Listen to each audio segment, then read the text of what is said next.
옆으로 인사하겠습니다. 하나님이 하시면 다 됩니다. 하나님이 하시면 다 됩니다. 예수님 안에 부와 명예와 생명이 들어 있습니다.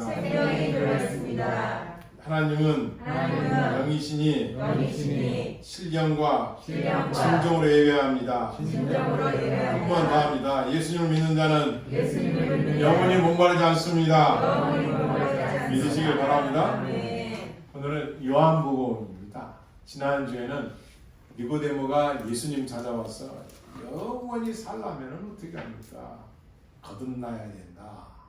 어떻게 얻납니까? 어머니 뱃속에 들어가야 되니까. 니고데모는 그렇게 육체적인 걸 알았지만 그게 아니라 성령을 통해서 새롭게 죄를 고백하고 변화받아야 천국에 갈 수 있다. 이런 말씀 들었습니다.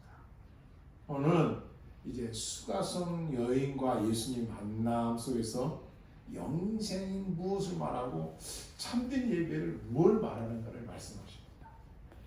요한복음 기록한 시기는 보통 이 사복음서는 AD 기원후 AD 70년에서 한 100년 사이에 마태, 마가, 누가, 요한 이 사복음서가 기록된 시기로 봅니다. 그러니까 예수님이 33살에 부활 승천하시고 부활승천하신 이후, 그러니까 한 AD 30년부터 100년 사이, 그때 이제 이렇게 신약 성경들이 기록이 된 거죠. 그럼 우리나라 역사는 어떠냐? 우리나라는 예수님 탄생하기 전 기원전 BC 57년 정도가 이제 가장 먼저 신라가 건국이 되죠. 박혁학사의 설화를 통해서. 그다음에 한 38년도에 백제 고구려가 이렇게 또 세고, 그 다음에 나머지 BC 한 18년도가 백제가 이렇게 세워지죠. 그러니까 예수님 태어나기 전에 신라, 고구려, 백제 우리나라에는 이렇게 이루어졌고, 그 다음에 예수님 탄생하시고, 그 당시가 로마로는 네로 왕제, BC 그러니까 AD 54년 태어났을 때가 로마 왕제는 54년, 5대 왕제가 이제 54년도에 정도에 이렇게 정치를 하는 그런 시대였죠. 그러니까 예수님 부활승천하고 후에는 네로 왕제라든가 이런 사람들이 핍박했기 때문이다. 그때 이제 그 100년 사이에 기록된 것이 요한복음이 그 안에 들어가 있는 것이죠. 그 안에 보면은 뭐 역사를 제가 쭉 보니까 신라가 이제 계림이라고 국호를 변경했던 시대도 그 안에 역사 나옵니다. 하여튼 요한복음은 예수님이 부활승천 후에 기록이 된 거예요. 그러니까 뭘 기록했냐? 진짜 그 예수님은 어떻게 이 땅에 오셔서 무엇을 했고 무슨 말씀을 했고 누굴 만났나를 기록된 거죠. 그럼 장소는 어디냐? 보통 베이스 캠프라고 하는데 예수님이 어디서 태어나셨어요? 나사렛, 가버나움 지역이에요. 그 다음에 활동한 지역은 갈릴리 지역이에요. 이스라엘 지도에 보면 북쪽인데 그 가버나움, 나사렛 거기 갈릴리라는 해변가에서 제자들을 부르시고 복음을 증거하시죠. 근데 그 예수님이 거기서 복음을 증거하시고 좀 어디로 가느냐? 그 갈릴리 지역에서 예루살렘 지역을 가는 거예요. 이걸 계산해 보니까 130km. 성인이 한 3박 4일 걸어갈 장소입니다. 가다가 들린 곳이 어디냐? 사마리아 지역이에요.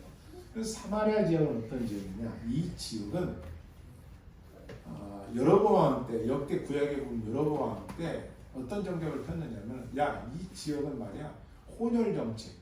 또 아수르가 정복했을 때, 그래서 혼혈 정책을 써가지고 그 얘기는 뭐예요? 그 땅을 지배하려고 남녀를 그냥 자기 나라 사람 데려다가 혼종을 만들어가지고 우리나라 말하면 혼혈족입니다. 그러니까 정통을 따지는 유대인들한테는 이 사마리아 사람들은 개, 돼지 취급했어요.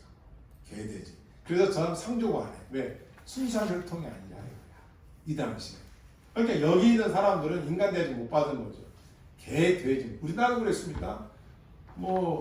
언도도 목사님이나 그 당시 우리나라가 복음이 들어올 때는 어떤지 알았어요? 남편이 이 담배 때 물고 그 뒤 망태 하나 들고 혼자 걸어가. 그럼 부인은 여기 물동이 머리 이고 애기 하나 얻고 애기 하나 붙잡고 또 애기 하나 붙잡고 이러고 가요. 누구디? 강아지 뒤에. 글씨도 몰라. 병원도 없어. 약도 없어. 그런 시대에 우리나라에 있었어요. 그래서 그 여자도 이름이 없어요. 그냥 동물 뒤에 있어도 우리나라. 그러다가 선교사들이 들어와서 복음 전하고 여자도 똑같은 인간이고 대접해야 된다. 이런 하나님의 사랑이 전해지면서 인간애를 뺏었던 거죠. 그게 얼마 아니에요. 그렇게 천대했던 우리나라입니다. 뭐 95% 정도 왔다. 문맹자고요. 글씨장. 이 양반들만 글씨 알아서 자기들끼리 이렇게 쓰고 있던 거예요. 무지했던 거죠. 사마리아 사람들에 대한 태도가 무지했어, 사람들이. 아니, 똑같은 인간인데 그들에 대해서 천대시했죠. 그런데 예수님이 130km를 걸어가는 중에 사마리아를 들이시는 거예요. 그 시간이 12시쯤 되었어요. 정오. 그러니까 목이 마르셔서 들렸으니까 이제 제자들이 예수님 배고프실 텐데 뭐 좀 살아서 동네로 뭘 살아가고 예수님은 그 우물가 옆에 있는 거예요. 그래서 가보니까 누가 있어요? 수가성이라는 여인이 있어요. 수가성 여인. 지명에 따라서 이름이 없지만 수가성 한 여자예요. 이 사람이 이제 물을 길러 간 거예요. 정원에. 예수님이 물어보는 거예요. 야, 물 좀 다오. 그것도 이 여자가 아주 대차게 얘기합니다. 뭐라고요? 아니, 제가 보니까 유대인이신데 어떻게 유대인이 개나 짐승 같은 나한테 물을 달라고 말을 겁니까? 어떻게 이런 일이 있습니까? 이해가 안 가는 거죠. 그 여자 입장에서. 유대인 자기한테 말을 거니까. 이게 시작이 되는 거예요. 여기서 그 중요한 영생에 대해서 말씀하고 예배에 대해서 말씀하는 거예요. 예수님께서 말씀하시죠. 야, 물 좀 하나 달랬더니 사마리아인 나한테 무슨 물을 달라고 합니까? 예수님이 말하는 거죠. 내가 누구인 줄 알았다면 네가 나한테 이래까지 줬을 것이다. 이 여인은 모르는 거예요. 아직 영원한 생명수가 뭔지를 모르는 거예요. 구원주가 누군지를 모르는 거예요. 그러면서 예수님하고 수가성 여인의 대화가 4장, 이제 4장에서 말씀을 합니다. 자, 읽어보겠습니다. 4장 5절입니다. 시작. 사마리아에 있는 수가라는 동네에 있으니 야곱의 그 아들 요셉에게 준 땅에 가깝고 6절입니다. 거기 또 야곱의 우물이 있더라. 예수께서 길 가시다가 피곤하여 우물 곁에 그대로 앉으시니 때가 6시 되었더라. 7절입니다. 사마리아 여자 한 사람이 물을 길러 왔으니 예수께서 물을 좀 달라 하시니 8절이요.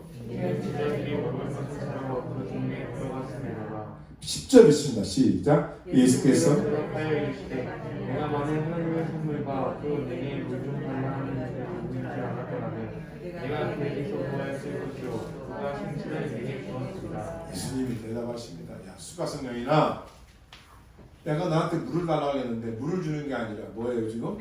어떻게 우리한테 그 물을 달라고 합니까? 나 같은 개돼지 취급하는 사람한테. 그랬더니 예수님이 그래요. 야, 네가 여인아, 네가 내가 누구인지를 알았더라면 네가 나한테 그렇게 하지 않았을 것이다. 이게 지금 말씀은 하나님의 선물과 또 내게 물 주는 누구인지 알았다면 네가 그에게 구했을 것이다. 뭘 구해요? 네가 가장 필요한 것을 구했을 것이다. 이거예요. 아름동 저랑 저희 요기요표로 돌아가면은 아름동 이렇게 가면요 10단지 가기 전에 어서각이라는 게 있어요. 어서각.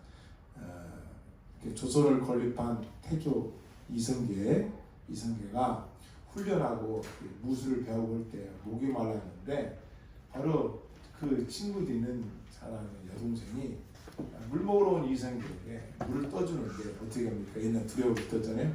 거기다가 버들잎을 따서 탁 놔서 이렇게 준 거예요. 이성계가 아니 왜 이렇게 물을 주느냐? 예, 그분이 목이 마르신데 물을 먹다가 체하실까봐 낙엽 그 잎새기를 하나 나뭇잎을 올려놓은 겁니다. 나중에 왕비를 그를 불러들이다 궁공으로. 그런 거예요. 물을 달라고 했는데 우리 같은 게 바가지에 붙여서 이렇게 저축하니까 그런데 얼마나 지혜로워요. 거기다가 버들잎을 탁 따서 그걸 불면서 먹여야 되니까 물로 체하지 않잖아요. 제가 그저께 물 먹다가 체해가지고 딸꾹질 얼마나 했느냐. 그 딸꾹질 멈추라고 아주 그냥 뭐 90도로 구겨가지고 물도 거꾸로 보겠습니다. 아직 멈췄지만 쉬운 게 아니죠. 빨리 먹어도 체하는 거죠. 하여튼 이 수가성 여인은 제가 볼 때는 생각이 있는 여인이에요.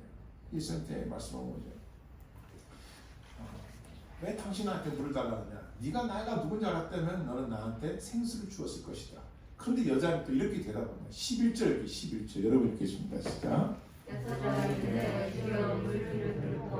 다시 읽습니다. 시작. 여자가 이르되 주여 물기를 그릇 없고 이 우물은 깊은데 어디서 당신이 그 생수를 얻게 사오나이까. 지금 이 여자는 계속해서 물을 말하는 거예요. 워터. 지금 이 생술만을 생각하는 거예요.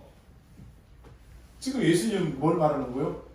야, 영원히 목마르지 않는 구원주에 대한 말씀을 지금 가지고 전하시고 계시고, 수가성 여인은 전혀 그 생각 못하고 그릇이 어디 있습니까? 생수가 없습니까? 사실 그 땅, 그 우물은 역사의 뭐 족장 시대에 야곱에게 준 우물이거든요. 그 우물을 말하는 게 자꾸 거기만 갖고 생각하는 거예요. 우리 조상 야곱이 이 우물을 우리에게 주셨고 또 여기서 자기와 아들과 짐승이 다 마셨는데 당신이 야곱보다 크니까 당신이 누구신데 이 우물보다 큽니까? 13절 있습니다. 시작. 예수께서 다 같이 있습니다. 시작. 예수께서 대답하여 이르시되 이 물을 마시는 자마다 다시 목마르느니와. 여러분, 이 세상에서 가장 힘든 것 중에 하나가 갈증입니다. 갈증 나 보셨습니까? 자다가 목말라서 일어나 보셨어요? 네. 진짜. 또 그것뿐만 아니라 훈련받다가 목이 여러분, 가장 흔한 게 물이지만 가장 귀한 것도 물이에요. 목마르을 때 생각하십시오. 타는 목마르. 저는 시골서 나가서 논이 이렇게 모내기를 하고, 지금 현재 모내기채 오겠습니다. 여름에 비가 오면 땅이 쫙쫙 깔려지면 거북이 등딱처럼 이게 땅이 이렇게 파요. 이게 바둑판처럼 이게 말라가지고 땅이 쩍쩍쩍 갈라져요. 이 타는 목마릅니다. 그러면 이 벼들이 이게 햇빛에 태양빛에 이게 막 시들어가 이게 말라 꼬부라져요. 농부의 마음 얼마나 아프겠어. 물이 없어서 그러니까. 인간에게 어려운 것 있잖아요. 갈증이라는 겁니다. 이 성경에서 이 갈증에 대해서 두 가지로 좀 함축하는 그 장면들이 나옵니다. 하나는 출애굽기 17장 6절입니다. 무빈이라는 곳에 도착했는데 백성들이 출애굽해가지고 물이 없다는 거예요. 너무나 불평합니다. 물 달라, 마실 물 달라. 아니, 홍해를 갈라서 건너게 해줬고 물과 먹을 거 필요할 때 하나님 주시는 분인데 하나님 앞에 구하지도 않고 얻으려고 하지도 않고 그러요. 사모하지도 않아요.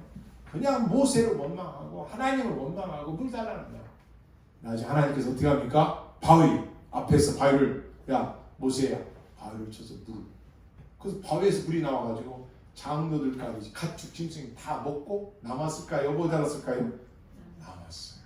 그럼 바위에서 물이 뭘 말하는 거예요? 주인이 창조주 하나님이시라는 거예요. 할렐루야. 그때 그 갈증에 대해서 해결하실 분이 하나님이시라는 걸 보여주는 거죠. 또 한 가지는 누가복음 16장 24절에 보면 수올, 지옥이라는 곳이에요.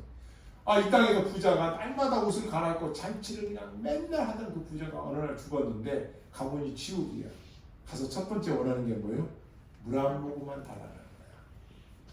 언제까지 물 한 모금 달라고 있을까요? 지금도. 언제까지? 영원히. 영원히 갈증이 있는 곳이 지옥이에요. 그런데 천국은 영원한 목마름이 없는 것 말씀하십니다. 13절 같이 읽습니다. 시작. 예수께서 이르시되 이 물을 마시는 자마다 다시 목마르니와. 14절입니다. 내가 주는 물을 마시는 자는 영원히 목마르지 아니하리니 내가 주는 물은 그 속에서 영생하도록 솟아나는 생물이 되리라. 할렐루야. 아멘. 네가 내가 구원주 예수 그리스도라는 걸 알았더라면 너는 나한테 구원에 대해서 말했을 것이다. 내가 바로 영원한 생명수이시다. 이걸 말씀하는 거야. 예수를 믿는 자는 영원히 목마르지 않는 천국에서 영원히 사는 것을 믿으시기를 바랍니다. 아멘. 할렐루야. 아멘. 그것을 말씀하고 있는 겁니다. 영원히 목마르지 않다는 거예요. 여러분, 지금 이 수가성 여인은 무지했어요. 무지는 뭐냐? 모른다는 거예요. 알지 않았다는 거예요. 이 세상에서 무지 중에 하나가, 이 무지도 죄라고 로마서에 말합니다. 충분히 공부할 수도 있고 책을 읽을 수 있고 배울 수도 있는데 안 배워. 알라고 하지를 않아요. 그냥 쉽게만 살라고 그래. 세상은. 그 사람이 무지한 사람. 그냥 뭔가를 좀 이렇게 예를 들어서 단어 하나가 나온다. 그럼 어떻게 됩니까? 사전을 쳐다보든지 검색을 하든지 엄마한테 물어보든지 본인이 신문을 쳐다보든지 이렇게 자꾸 이 뇌를 써야 되는데 싫다라는 거야. 배우는 게. 생각하는 게 싫어. 그냥 쉽게 살겠다는 거야. 그 무지하다. 알지 않는 것. 수가성 여인이 본인은 갈증이 있었어요. 갈증이. 근데 이 사람은 그 갈증에 대한 궁금한 게 있었단 말이야. 근데 무지하다는 건 뭐예요? 영원한 생명수인 구원주가 지금 앞에 있는데 그걸 알지 못해. 구원의 말씀이 있는데 지금 듣지를 못하고 있어요. 왜? 무지하기 때문에. 알지 못한다는 거예요. 제가 무지를 5가지를 찾아서 했더니 뭐냐? 시편 73편 20일에 보니까 다 이런 고백해요. 주님, 나는 주님 앞에서 짐승 같사옵나이다. 나의 무지를 안다는 거예요. 대단한 고백입니다. 와, 생각해보십시오. 우리는 조금만 알으면 뭐 안다. 그게 아니라 인생의 뭔가를 알고 하나님이 누군가를 알아보니 나는 진짜 짐승과 같아. 아니, 짐승은 죄를 안 짓잖아. 인간은 보고 듣고 생각한. 나는 꿈속에서 죄를 져가지고 오늘 새벽에 꿈속에서 죄를 져가지고 일어나가지고 꿈속에서 지은 죄를 매겼어요. 그랬다고 제가 거룩하다는 얘기가 아니라 인생이 이렇단 말이야. 수가성 여인의 무지. 보통 인간들은 5가지 무지가 있다고. 첫째, 따라해볼까요? 인생은 짧다. 이걸 몰라. 영원히 살 것처럼 살아. 나는 뭐 100세까지 살겠지. 200세 살 거야. 나는 건강하게 살겠지. 사단은 뭐요? 인생이 짧은 걸 알아가르쳐줘. 여러분, 이 세상 바깥에 여러분 일주일 동안 애쓰고 힘쓰고 살았는데 거기서 누가 인생은 짧은 거야. 열심히 일해야 돼. 인생은 짧은 거야. 예수님 닮아야 돼. 인생은 짧다. 보람 있는 삶을 살아야 돼. 안 가르쳐줍니다. 노세 젊은 노세 늙어지면 못 노라니 막 다니는 거야. 먹고 마시고 취하고 나는 그것이 좋사옵나이다. 그건 뭘 몰라. 인생이 짧다는 건 몰라.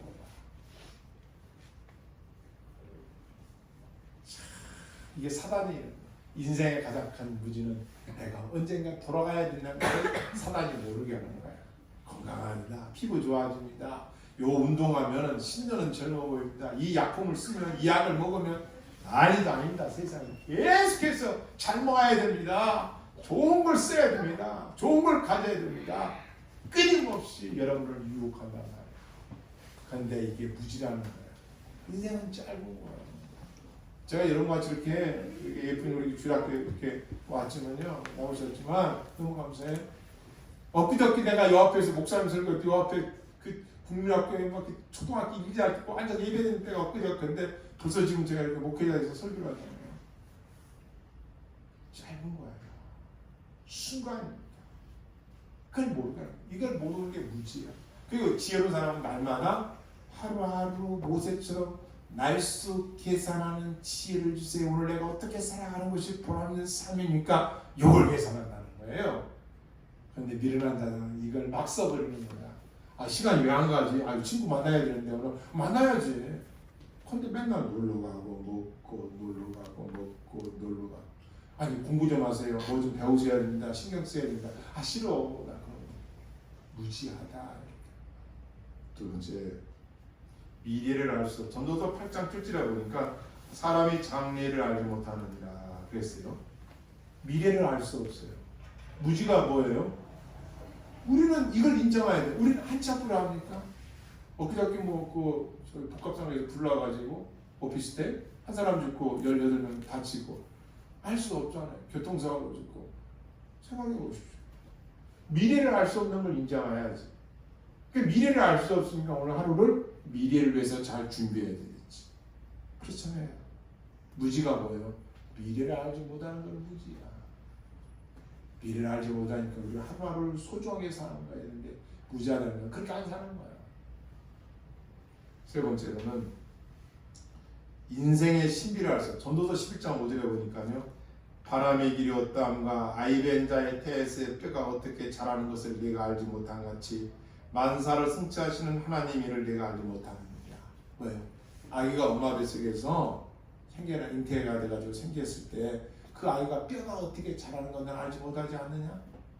그러므로 인생의 주인 하나님이 만사를 다스리시고 계시다. 근데 하나님의 그 뜻을 다 알 수 있겠느냐? 하나님의 그 성취하는 걸 네가 다 알 수 있겠느냐? 이걸 인정해야 돼요. 그러니까 우리는 연약한 자니까 은혜를 구하면서 살아가는 거죠. 그분 앞에서. 근데 이걸 모르는 사람, 무지한 사람이 이거 하나님 어디 계셔? 어리석은 자는 하나님 없다보다 그의 마음이 부패했기 때문에 그냥 그들은 무지한 거예요. 네 번째, 다가오는 불행을 예견할 수 없다. 물고기가 그물에 걸리고 새가 울매에 걸린 같이 인생도 재앙의 날에 호련히 임하면 거기 걸리느니라. 재앙이 언제 올지 아무도 몰라. 우리가 코로나 올지 누가 알았습니까? 모르는 거예요. 그래서 우리는 인생을 소중하게 살아야 되는 거예요. 무지한 사람들은 에이, 재앙이 나한테 오겠냐, 어려운 일이 나한테 닥치겠냐, 무지해서 그런 거예요. 알지를 않으려고 해요. 성경을 알면 알수록 하루하루가 너무 소중하고 예배가 너무 소중하고 할렐루야. 네. 하나님 아는 지식이 너무 소중한 거예요. 마지막으로 예수님이 누군가를 모르는 무지가 있어. 뭐냐? 그가 세상에 계셨으나 세상 그로 말미암아 지은 바 되었을 때 세상에 그를 알지 못하였다. 예수님이 오셨는데 안 믿는 거야. 예수님이 누구냐 이거예요. 그 앞에서도 안 믿어. 이야, 무지하기 때문에. 왜 그럴까요? 알라고 하는, 예수님을 알라고 하지 않고 예수님을 배우려고 하지 않고 자기가 아는 지식이 다 아니에요. 그래서 교만한 사람이 천국 들어가기 어려운 거예요. 왜? 자기가 아는 게 다라는 거예요. 왜 불순종합니까? 내 생각이라는 거야. 이것처럼 답답한 일 없어요. 내 생각이라는 거야. 자꾸만 지혜로운 자는 내 생각도 옳겠지만 이 남편의 말씀이 일리가 있겠구나. 목사님의 말씀이 일리가 있겠구나. 이 친구의 말이 일리도 있겠구나. 좀 생각을 깊이 해야지. 이렇게. 근데 무지한 사람은 내 생각만 옳게 하는 거야. 그러니까 이게 벽창호예요. 완전히 대화가 안 돼요. 그래서 그리스도에 대해서 알지 못하는 게 가장 큰 무지예요. 가장 큰 무지. 우리는 이와 같은 무지에 빠지지 않기를 주의로 축복합니다.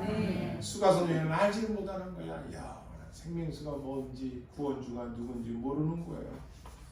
여자가 물읍니다. 수가성이 주여, 여자 예수님 물어보는 거죠.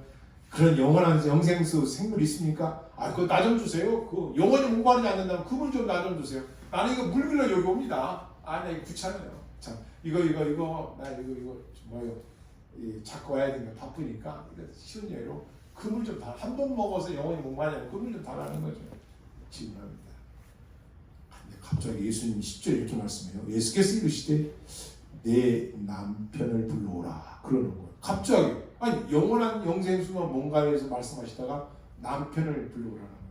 다시 말하면 이 여자와 대화를 하는데 알지를 못해. 영적인 무지. 구원주가 앞에 계시고 영생수가 뭔지를 설명하지만 알아듣지를 못해. 그냥 본인 생각만 꽉 차 있는 거죠. 그럴 수도 있겠죠. 모르니까. 그러니까 예수님께서 지혜로우신 분이니까 갑자기 내 남편을 데려오라 이렇게 말씀하는 거예요. 영원한 얘기를 하시다가 그러니까 이 수가성님이 대답하는 거예요. 여자가 대답하되 나는 남편이 없습니다. 예수님 분명히 남편이 있으니까 예수님 데려오라고 한 거 아니에요. 근데 이 수가성이 뭐라는 줄 알아? 나 남편 없다는 거예요. 예수님 뭐라 그래요? 옳거니 맞다. 너 남편이 5명 있었다? 지금 너 남편 살고 있지? 6명이다 6명. 근데 그 여자 입에서는 뭐가 없다고요? 내 남편이 없다라는 거야. 무슨 얘기입니까? 목마르다라는 거야. 이 남자가 좀 좋은 것 같은데 살아보니 아니다라는 거야. 이 남자 아니라 이 여자 아니라는 거야. 목마르다라는 거예요. 그렇게 5명 6명 남의 남편 같아 보니까 얻었지만 거기서 얻는 게 만족이 없는 거죠. 갈증은 계속된 거야. 진짜 사랑하는 남편도 없고 사랑받지도 못하고 있는가 봐요. 하여튼 그걸 깨뜨려온 거야. 누가? 예수님이. 야, 너 남편 다시 있다? 아니 태어나서 처음 만난 거, 우물가에서 처음 만난 그 예수님이 이 말씀하시니까 깜짝 놀란 거야. 그러니까 선지자. 당신은 선지자가 맞습니다. 아니 어떻게 나를 이렇게 다 꿰뚫어옵니까? 따라서 하나님은 사람 속을 다 알 수 있다. 이걸 감찰하신다라는 뜻이에요. 다 보고 계신다. 여자가 그때서야 깜짝 놀라는 거예요. 진짜 당신 선지자가 맞네요. 지금까지 대화를 들어봤는데 나 누군가 했는데 깜짝 놀라는 거예요. 예수님이 얘기를 한 거예요. 그러면서 말하는 거예요. 여자가 말합니다. 주여, 당신이 선지자가 맞네요. 그러면서 당신들은 예배할 곳은 예루살렘인데 지금 예수님이 가고자 하는 예루살렘 130km 지금 가야 되거든요. 가는 도중에 사마리아 땅에 들려서 지금 이 여자를 만났는데 이 여자가 두 번째 질문이 뭐예요? 우리는 여기 이 산, 요거는 이제 보통 신학자들이 그림신산, 축복한 신명기 28장에 보면 그림신산과 에발산이 있는데 그림신산 축복한 산 그걸 말하는데 이 산에서 예배드리라고 했는데 유대인들은 예루살렘 가서 예배드리지 않습니까? 예배에 대한 장소를 말하는 거예요. 그러니까 수가성 여인의 무지 중에 하나는 예배라는 것은 누가 착한 사람만 드리겠지 이런 식으로 그러니까 일정한 사람만 드리겠지. 그리고 예배드리는 장소는 예루살렘에서만 드려야 되지 다른 데서 드리는 건 예배 아니지 않냐 이렇게도 생각할 수 있겠죠. 하여튼 수가성 여인의 입에서 예배, 워십에 대해서 주제가 나왔어요. 그러면서 유대인들은 예루살렘 가서 예배를 드렸으니까 예수님이 정리를 딱 해주는 거야. 그게 뭐냐? 이렇게 말씀하십니다. 22절 읽겠습니다. 시작.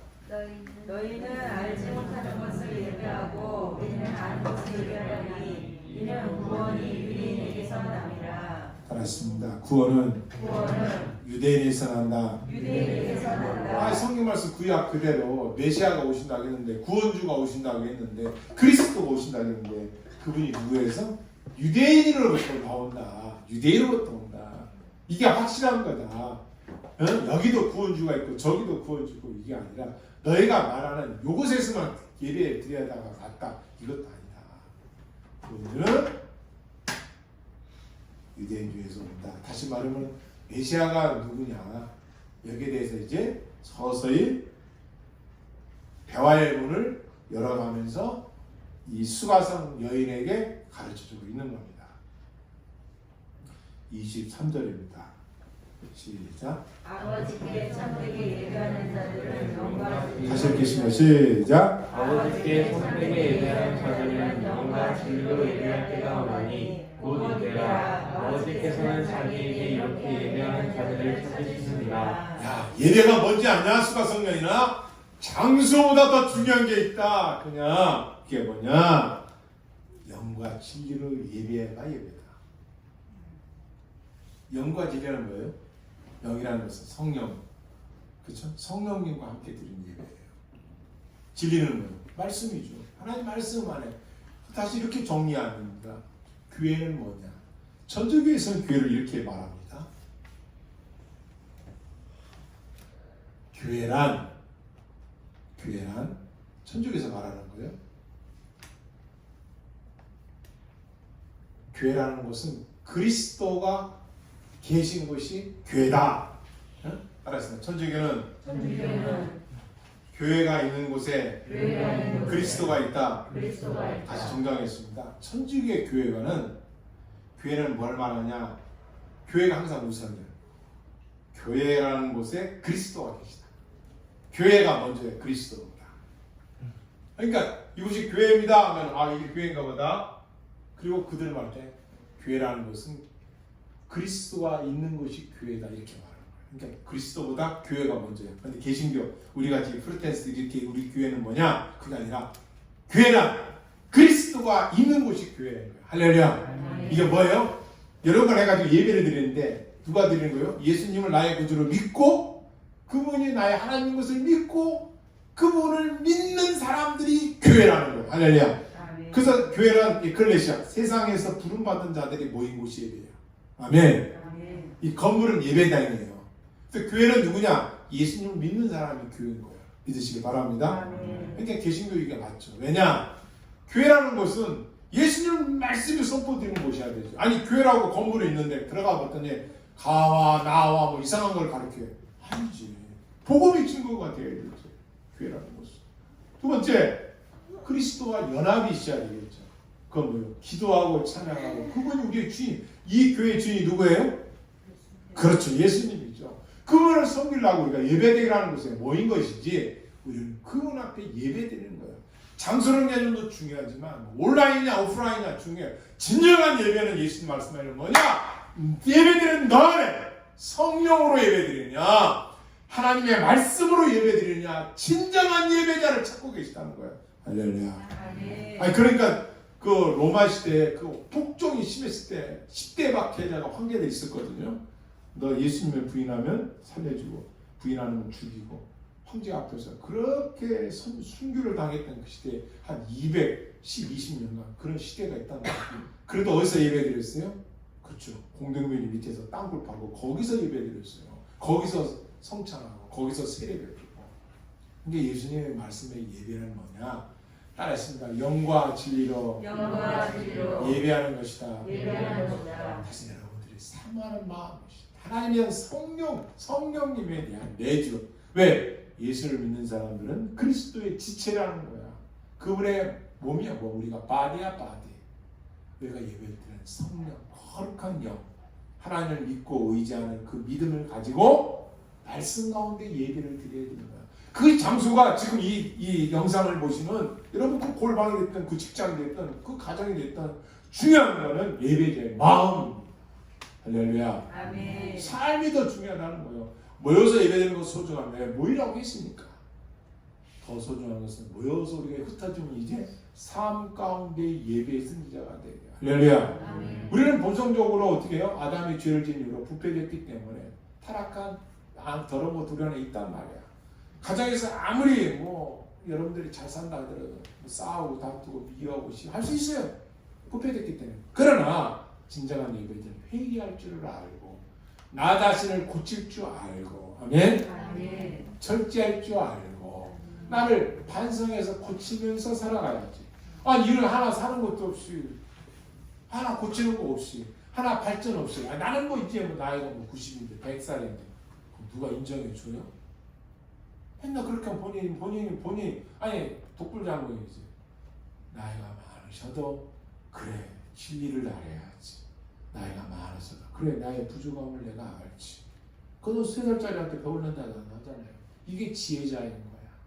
뛰어난 왕은 누구예요? 백성으로부터 배울 줄 아는 사람. 뛰어난 지도자는 모든 사람한테 배울 점을 찾는 사람이에요. 할렐루야. 아멘. 예수님은 버림받은 그와 같은 수가성 여인을 멸시천대하지 않고 그에게 영생이 무엇인지 구원이 누구인지 예배가 뭔지를 자세하게 가르쳐주면서 그를 깨우쳐줍니다. 진정한 예배는 뭐냐? 영과 진리로 예배하는 것이다. 24절 말씀 같이 읽습니다. 시작. 하나님을 영이시니 예배하는 자가 영과 진리로 예배할지니 할렐루야. 하나님 찾는 예배는 뭐냐? 영과 진리로 예배자를 찾는다. 가문이 어떠니 뭘 가졌느니 이게 아니에요. 진정히 하나님 찾는 사람은 진정한 예배자야. 그 마음에 성령을 쫓아 모이기를 힘쓰고. 할렐루야. 아멘. 중요한 온라인도 중요하고 오프라인도 다 중요한 거야. 진정한 것은 그 안에 예배자의 마음. 요즘 모여야 되는 거야. 아니 생각해 보십시오. 아니 코로나가 2022년도면은 조금 희망적인 거 보인다 하는데 사람들 거기만 또 속이 하나님의 말씀은 속이 터야 되는데 그것도 중요하지만 하나님의 말씀은 그분이 주인이잖아요. 저는 이렇게 축복하며 이런 거였어요. 질병도 걸리지 말고 할렐루야. 아멘. 믿음에서 떨어지지 말고 아멘. 시험에 들지도 말고 아멘. 그렇게 될 줄 믿으시길 바랍니다. 아멘. 선포로 하나님은 영이시니 보이지 않는 분이시니 예배하는 자가 영과 진리로 예배하라. 이게 참 이 귀한 예배의 포커스를 위해서 말씀하고 있는 겁니다. 열왕기상 18장에 보면 바알 선지자 450명과 아세라 선지자 400명, 850명인데 엘리야 선지자의 싸움이 있습니다. 왜냐? 역대 북이스라엘 남유다 40명 가까이 된 왕 중에 가장 악독한 왕 중에 왕이 아합이야. 부인도 악한 여자야. 이세벨. 여러분 남자들은 장가를 잘 가야 되고 여자들은 시집을 잘 가는 자는 악한 왕이 악한 왕이야. 아무리 남자가 악해도 부인이 선하면은 온달공주처럼 평강공주처럼 이렇게 허무지잖아. 똑같이 하고 선지자들 다 죽여버리는 거야. 막 하나님의 종들을 막 죽인 게 이세벨이야. 근데 이 아합왕이 때 가뭄이 들어. 가뭄이 와가지고 막 3년 6개월이 막 엄청나게 가뭄이 와가지고 백성들이 막 물이 없어가서 막 갈증이 일어난 거야. 그러니까 아합왕이 어떻게 합니까? 이 갈증을 해결해야 되겠죠. 어떤 엘리야 선지자가 나타나서 얘기를 한 거죠. 하나님 앞에 돌아서야 되죠. 하나님 앞에 돌아서야 안 듣는 거예요. 그래서 결국은 아합왕에게 엘리야가 얘기한 대로 갈멜산에서 전투가 벌어집니다. 뭐냐? 아합왕이 전 나라에 그 당시에 바알은 풍요의 신이에요. 풍요의 신은 뭐요? 농사를 지으면 농사를 풍요의 신이 그 신이 다 해준다는 거야. 이게 우상이죠. 그 선지자를 뭐라 했더니 전국에서 450명이 왔어. 근데 하나님을 섬기는 종으로 없어. 엘리야 혼자야. 뿐만 아니라 아세라스도 선을 그 악한 또 우상을 섬기는 그게 400명, 850명. 그들과 엘리야가 딱 쓴 거야. 어떤 싸움이냐? 갈멜산 꼭대기에다가 송아지 2마리를 데리고 와서 2마리를 잡는데 아세라 선지자, 이 바알 선지자들이 먼저 송아지 각을 뜬다는 얘기는 육관째 고기를 대패 삼겹살처럼 갈아 잘라가지고 뼈만 발라내는 거예요. 그 각을 떠서 그 제단 위에다가 놓고 너희들이 믿는 바알 선지자, 너희들이 믿는 바알을 구하라. 그럼 바알이 불을 내려서 이걸 태워버리고 그가 진짜 신이다. 이 시합을 한 거예요.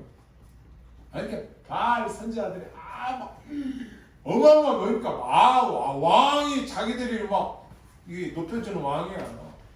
거기다가 자기 선지자들이랑 850명 거기다가 막 백성들 막 얼마나 많았겠어. 그런데 엘리야는 좀 혼자 있는 거예요.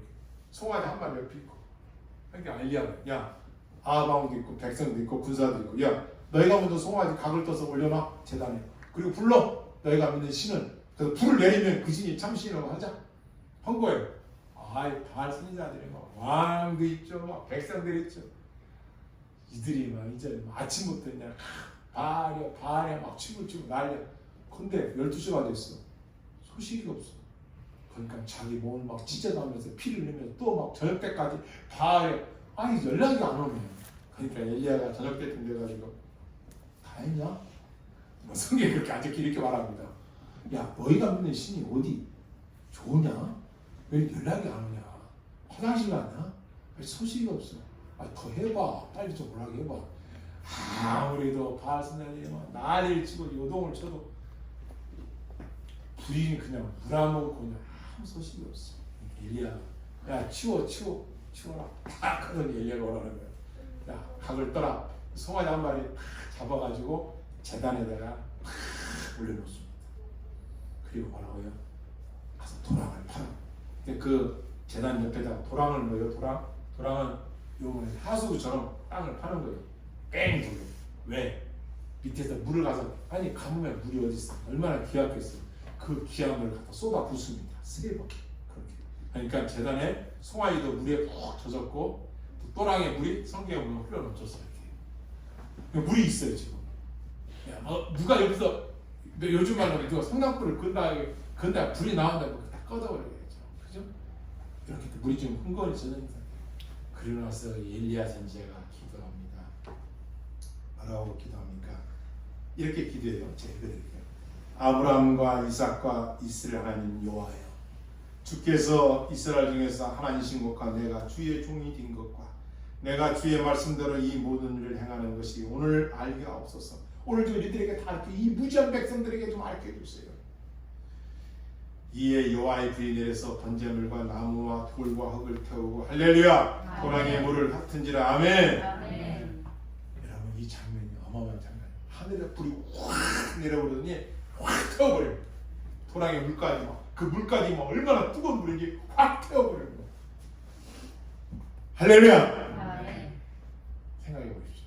그 성경을 제가 많이 그래서 참고한 본문인데요. 백성들 어떻게 하면 이스라엘 백성들이 너무 엘리야를 이스라엘 백성들 너희가 하나님 믿냐? 아니면 바알을 믿냐? 하나님 믿으면 이 편에 서라 했더니 백성들이 바알로 갈까? 이리로 갈까? 아무도 안 났습니다. 하나님 편에 쓰든지 바알 편에 쓰든지 해야 되는데 머뭇거리고 있는 거예요. 그래서 뭐라고 하잖아요. 엘리야가 하늘에서 불이 내리는 신이 하나님이 진짜 신이다. 그때 백성들이 맞아. 불을 내려야 우리가 그걸 믿을까? 이런 식이에요. 근데 지금 불이 내려오니까 백성이 어떻게 하니까 그 본문을 보면 땅에 백성들이 여호와가 하나님이시다. 따라서 여호와가 하나님이시다. 할렐루야. 우리가 예배하는 대상이 결론입니다. 따라하겠습니다. 예배는 참된 예배는 참된 예배는 살아계신 살아계신 하나님을 믿고 하나님을 믿고 그분 앞에 드린 예배이다. 그분 앞에 드리는 예배 참된 예배는 참된 예배는 구원자이신 구원자이신 예수를 믿고 예수를 믿고 말씀대로 살아가는 것이다. 말씀대로 살아가는 참된 예배란 참된 예배는 신령과 진정으로 신령과 진정으로 하나님 앞에 드린 예배이다. 하나님 앞에 드리는 예배이다. 이것을 오늘 본문에서 가르쳐 주신 것이다. 영원한 생명수는 예수 그리스도뿐입니다. 하나님만이 창조주이시고 그분 앞에만 드리는 것이 진정한 참된 예배예요. 결론으로 마지막으로 그 참된 예배자는 누구냐? 신령, 성령과 말씀으로 함께 드린 예배자. 저와 여러분들이 이런 진정한 예배자가 되어 성경에 약속돼요. 의에 줄이고 목마른 자가 복이 따야 싸움이나. 진정한 예배자는 거룩한 하나님의 의에 대하여 목마를 줄 알고 찾을 줄 알고 구할 줄 알고 영원한 생명수에 영원히 살아가는 저와 여러분 다 되길, 그런 후손들이 다 되길 주님의 이름으로 축원합니다. 아멘. 기도하시겠습니다. 이 시간을 기도하는 하나님, 내가 그동안 하나님을 알라고지 않았던 이 무지를 용서해 달라고, 이제부터 하나님을 아는 지혜를 달라고 주여 한번 기도합니다. 주여.